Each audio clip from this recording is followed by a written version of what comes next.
నాడు అధికారం చూసి రెచ్చిపోయారు, నేడు అరెస్టు భయంతో వణికిపోతున్నారు. ముంబై నటిని వేధించిన పాపం ఊరికే పోతుందా? సీనియర్ ఆఫీసర్ల మెడకు చుట్టుకున్న కేసు. ఆంధ్రప్రదేశ్ పోలీస్ శాఖలో కాదంబరి జత్వానీ ఎపిసోడ్ ఇప్పుడు ప్రకంపనలు సృష్టిస్తోంది. గత వైఎస్ఆర్సీపీ ప్రభుత్వ హయాంలో ముంబై నటి కాదంబరి జత్వానీని అక్రమంగా అరెస్ట్ చేసి వేధించిన వ్యవహారంలో ఇప్పుడు పోలీస్ అధికారులు మెడకు ఉచ్చు బిగిస్తోంది. కూటమి ప్రభుత్వం అధికారంలోకి వచ్చాక ఈ కేసుపై సీరియస్ గా దృష్టి సారించింది. ఉన్నతాధికారుల విచారణలో నాటి పోలీసుల అత్యుత్సాహం, అధికార దుర్వినియోగం వెలుగులోకి రావడం బాధ్యులైన అధికారులపై కేసులు నమోదు కావడం సంచలనంగా మారింది. ఈ కేసులో ప్రధానంగా అప్పటి విజయవాడ పోలీస్ కమిషనర్ కాంతి రాణా టాటా చిక్కుల్లో పడ్డారు. నటిని వేధించడంలో, అక్రమ కేసులు బనాయించడంలో ఆయన పాత్రపై ఆరోపణలు రావడంతో ఆయనపై కేసు నమోదు చేశారు. కమిషనర్ స్థాయి అధికారి అయి ఉండి రాజకీయ ఒత్తిళ్లకు తలొగ్గి ఒక మహిళ పట్ల వ్యవహరించిన తీరు ఇప్పుడు ఆయన్నే బోనులో నిలబెట్టింది.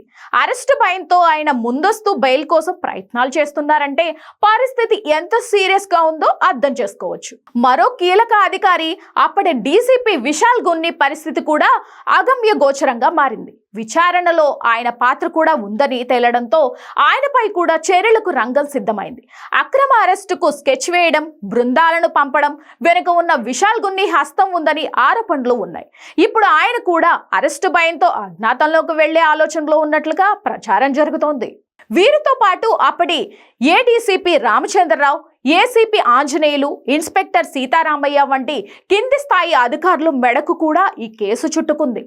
ఫోర్జరీ పత్రాలు సృష్టించడం, ఆధారాలు లేకుండా అరెస్టులు చేయడం వంటి అభియోగాలను వీరు ఎదుర్కొంటున్నారు. ముఖ్యంగా ఏసీపీ ఆంజనేయులు విచారణ అధికారిగా ఉండి కూడా తప్పుడు కేసును సమర్థించారని, దానికి మూల్యం చెల్లించుకోవాలి అని అంటున్నారు.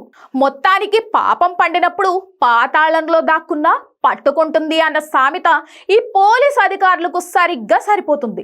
చట్టాన్ని రక్షించాల్సిన వారే రాజకీయాలకు వంతపాడి చట్టాన్ని ఉల్లంఘిస్తే పర్యవసానాలు ఎలా ఉంటాయో ఈ ఘటన హెచ్చరిస్తోంది.